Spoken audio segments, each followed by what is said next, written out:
আলাস্তু বিরাব্বিকুম, আমি কি তোমাদের রব নই? এখানে আমার আবার একটা প্রশ্ন, আল্লাহ বলতে পারতেন আমি কি তোমাদের আল্লাহ নই? আমি কি তোমাদের আল্লাহ নই? আমি কি তোমাদের আল্লাহ নই? আর আমি কি তোমাদের রব নই? আমি কি তোমাদের রব নই? দুটির মধ্যে আসমান জমিন পার্থক্য আছে।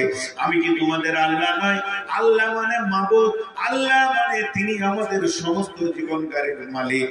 কিন্তু রব মানে কি? রবের মানে কি? রবের আবিধানী অর্থ কি? রব মানে শুধু ছোট্ট করে বলেন পরওয়ারদিগার, এটা ফার্সি ভাষা।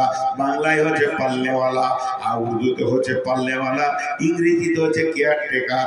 আমাকে দেখবে কে? আমার সারা জীবন লালন পালনের দায়িত্ব কার? তখন আমরা আল্লাহকে বলেছি তুমি আমাদের রব। আল্লাহ আমাদের রব, সে আল্লাহ আমাদের সব। এবার একটা উদাহরণ দেব। একটা দস্তরখানায় 25টা ফল আছে। কেউ আম খেলো, সে আমের স্বাদ পেলো, পেয়ারা পেলো না। যে পেয়ারা খেলো সে জামের স্বাদ পেলো না। যে জাম খেলো সে আম খেলো না। তার মানে একটা একটা ফল এক একজন খেলো, একটা একটা স্বাদ পেলো। কিন্তু 25টা ফলকে মেশিনে করে জুস তৈরি করা হয়েছে। কেউ যদি এক চামচ জুস খেলো, সে কোনোটাই বাদ দিল না, সমস্ত গুলি খেলো। তেমনি আল্লাহর নাম আছে, সেফতি নাম আছে, 99টা নাম আছে। আল্লাহর সেফতি নাম 99টা রয়েছে, দেখেন এখানে ছোট ছোট করে দেওয়া আছে। এই 99টি আল্লাহ সেফতি নাম।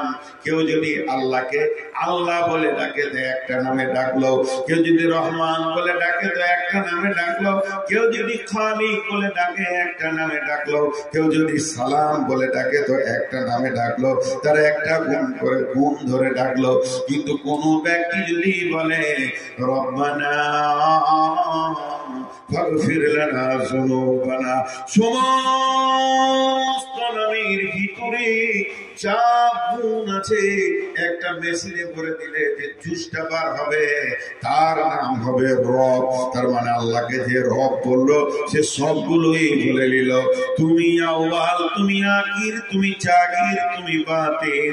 হে আল্লাহ তুমি আমার সব।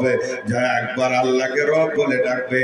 এই জন্য কোরআনের ভিতরে এবং হাদিসের মধ্যে যতগুলি দোয়া আছে সমস্ত দোয়াতে রব শব্দ আল্লাহ ব্যবহার করেছেন। রব্বানা ফাগফির লানা যুনুবানা, রব্বানা আতমিম আলাইনা নূরানা, রব্বি হাবলি মিন লাদুনকা যুররিয়াতান তাইয়্যিবাতান, রব্বানা আতিনা ফিদ দুনিয়া হাসানা।